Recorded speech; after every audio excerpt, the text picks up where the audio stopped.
আজকে আমরা C plus plus টিউটোরিয়ালসে শিখতে যেতেছি প্রিন্টিং আউট লাইনস অথবা প্রিন্টিং আউট কোডস।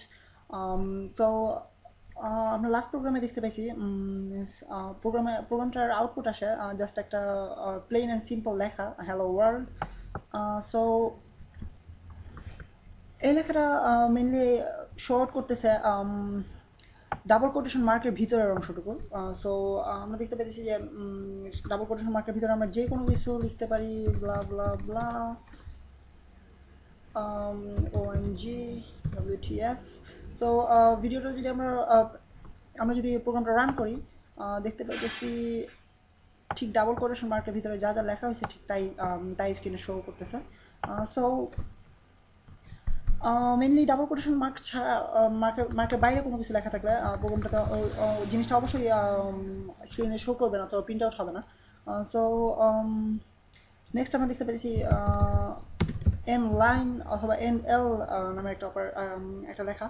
সো এই জিনিসটা রিপ্রেজেন্ট করতেছে কোড অফ এই লাইন অফ কোডটা এখানেই শেষ, এরপরে যে কোনো line of code next line থেকে শো করতে হবে অথবা নেক্সট লাইন থেকে ওয়ার্ক শুরু করতে হবে।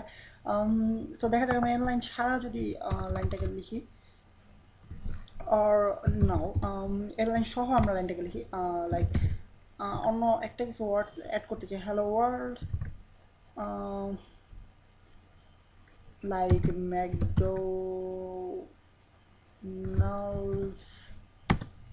খামো, ইয়া খিদা পাইছে যদিও, যাই হোক। সো প্রোগ্রামটা রান করে আমরা দেখতে পেয়েছি, সরি সেমিকোলন ভুলে গেছি, সরি। সো প্রোগ্রামটা রান করলে দেখতে পাইতেছি হ্যালো ওয়ার্ল্ড ম্যাকডোনাল্ডস খামো সুন্দরভাবে লেখা চলে আসছে। সো মেনলি আমরা দেখতে পাইতেছি যে লাইন অফ কোডটার শেষে এন এল এন লাইন থাকার কারণে ম্যাকডোনাল্ডস খামো লেখাটা পরবর্তী লাইনে চলে আসছে। সো আমরা ট্রাই করি এন এল ছাড়া লিখতে। যদি এন এল ছাড়া আমরা লাইনটা প্রোগ্রামটা রান করি, সরি, এন এল ছাড়া যদি প্রোগ্রামটা রান করি দেখতে, ইয়া, সো হ্যালো ওয়ার্ল্ড ম্যাকডোনাল্ডস খামে একই লাইনে চলে আসছে, যদিও আমি কোডিং লাইন অফ কোড দুইটা আলাদা আলাদা লাইনে লিখছি এবং দুইটা আলাদা আলাদা প্যারামিটার ইউজ করে লিখছি, লাইক সি আউট একবার হ্যালো ওয়ার্ল্ড, সি আউট আর একবার ম্যাকডোনাল্ডস খামো, বাট আলাদা আলাদাভাবে লেখাটা আসলে একই সাথে একই লাইনে চলে আসছে। সো আমরা দেখতে পেয়েছি সি প্লাস প্লাস প্রোগ্রামটা মেনলি মোটামুটি ডাম্প টাইপের একটা প্রোগ্রাম, যেটা নিজে নিজে কিছুই বুঝতে পারে না, আমাদেরকে আলাদা করে বুঝাই দিতে হয়। সো এখানে আমাদেরকে অবশ্যই বুঝাই দিতে হবে যে আমি পরবর্তী লাইনে লেখাটা চাইতেছি, লাইক এন এল, অথবা আরেকটা সহজ এবং অনেক বেশি ইউজড একটা ওয়ে আছে, সেটা হচ্ছে আপনার ব্যাকস্ল্যাশ এন। ব্যাকস্ল্যাশ এন এর মাধ্যমে বোঝানো হয় যে নিউ লাইন, যে কোনো একটা লেখার পরে আপনি যদি ব্যাকস্ল্যাশ এন যোগ করেন, প্রোগ্রামটা লেখাটুকু পড়বে, স্ট্রিংটুকু পড়বে, পড়ে আসার পরে যখন দেখবে ব্যাকস্ল্যাশ এন, এই লেখাটা দেখা মাত্র বুঝতে পারবে যে প্রোগ্রামটাকে নেক্সট কোডটা পরবর্তী লাইনে শো করতে হবে অথবা প্রিন্ট করতে হবে। সো আপনি যদি ব্যাকস্ল্যাশ এন দিয়ে আমরা প্রোগ্রামটাকে রান করে দেখি, so basically the same effect as endl, like endl দেওয়ার পরেও আমরা পরবর্তী লাইনে ম্যাকডোনাল্ডস খামো লেখাটা পাইছি, এখন পরবর্তীতে আমরা ব্যাকস্ল্যাশ এন যোগ করাতেও পরবর্তী লাইনেই লেখাটা পাইছি।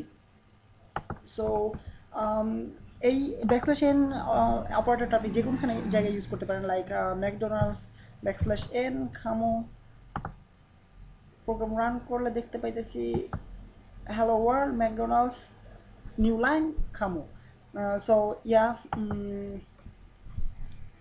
বেসিক্যালি নতুন লাইন ক্রিয়েট করা অথবা নেক্সট লাইনে যাওয়ার এই দুটাই উপায়। প্লাস আপনি যদি ধরেন হ্যালো ওয়ার্ল্ডের পরবর্তীতে আরও একটা লাইন, আপনি যদি একটা লাইন স্পেস দিতে চাইতেছেন, লাইক তখন ওই ক্ষেত্রে আপনি ব্যাকস্ল্যাশ এন ইউজ করতে পারেন, তাহলে একটা লাইন সম্পূর্ণ স্পেস চলে যাবে। Yeah, hello world new line, then again new line, then McDonald's, then new line, then খামো। সো ইয়া, মোটামুটি এই কয়েকটা জিনিসই জানা উচিত কোনো লাইন প্রিন্ট আউট করার ক্ষেত্রে অথবা স্ক্রিনে শো করার ক্ষেত্রে। এছাড়া আরও কিছু অপারেটর ব্যবহার করা হয়ে থাকে, যেমন ট্যাব, লাইক এটা হচ্ছে একটা ট্যাব, এটা হচ্ছে একটা ট্যাব, এটা হচ্ছে একটা ট্যাব। সো আপনি স্ক্রিনে লেখাগুলোকে ট্যাব আউট করে লিখতে পারেন, লাইক সেক্ষেত্রে আপনাকে লিখতে হবে ব্যাকস্ল্যাশ টি। সো ব্যাকস্ল্যাশ টি লেখার পরে দেখি প্রোগ্রামে কী ইফেক্ট হয়। ইয়া আপনারা দেখতে পাচ্ছেন ম্যাকডোনাল্ডসের পরে একটা নতুন লাইন না হয়ে একটা নতুন একটু একটু বেশি পরিমাণ স্পেস হয়েছে, যেটা একটা ট্যাব হিসেবে ধরা হয়। সো একটা নতুন ট্যাবে গিয়ে লেখা হয়েছে ম্যাকডোনাল্ডস ট্যাব খামু। সো ইয়া বেসিক্যালি এই কয়েকটা অপারেটর ইউজ করা হয়। এছাড়া প্রিন্ট আউট করার ক্ষেত্রে আর তেমন কিছু জানার প্রয়োজন বলে মনে করতেছি না। সো আপনাদের যে কোনো কোশ্চেন থাকলে কোশ্চেন করতে পারেন। And Faisal Ahmed signing off from BD gigs.